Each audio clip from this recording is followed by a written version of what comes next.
ఓం శ్రీ కాళహస్తీశ్వర జ్ఞాన ప్రసూనాంబాయ నమః.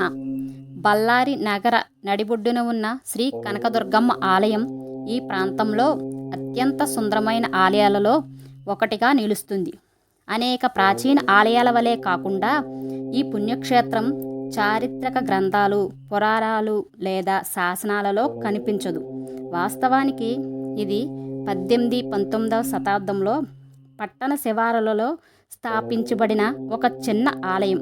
కాలక్రమేణా స్థానిక సమాజం దీనిని క్రమంగా పునరుద్ధరించి విస్తరించింది.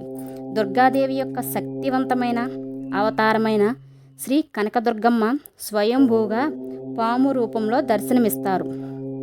ఈ ఆలయం యొక్క అత్యంత ప్రత్యేకమైన అంశం ఏమిటంటే శ్రీ కనకదుర్గమ్మ యొక్క ఉగ్రరూపం ముందు నుండి దర్శనం పొందలేము.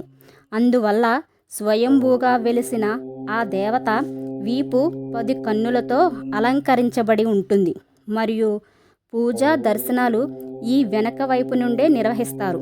హిందూ దేవాలయ పూజా సాంప్రదాయాలలో ఇది అత్యంత అరుదు. శ్రీ కనకదుర్గమ్మ బళ్ళారి గ్రామ దేవతగా కొలువై ఉన్నారు. ప్రతి నివాసి తమ ఇళ్లలో జరిగే శుభ అశుభ సందర్భాలలో దేవత యొక్క ఆశీర్వదనాలను కోరుకుంటారు. ఆలయం యొక్క అత్యంత విశేషమైన లక్షణం 10 అలంకార నేత్రాలతో కూడిన వెనకవైపు దర్శనం.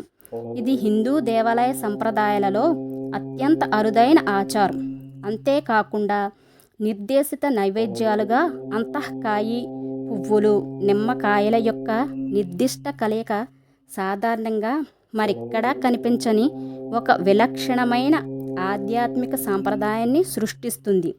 ఆలయం ప్రతి సంవత్సరం శివరాత్రి తర్వాత వచ్చే అనంతరం 7వ లేదా 11వ రోజున సిదిబంది ఊరేగింపుతో వార్షిక రథోత్సవం జరుపుకుంటుంది. ఆరాహో.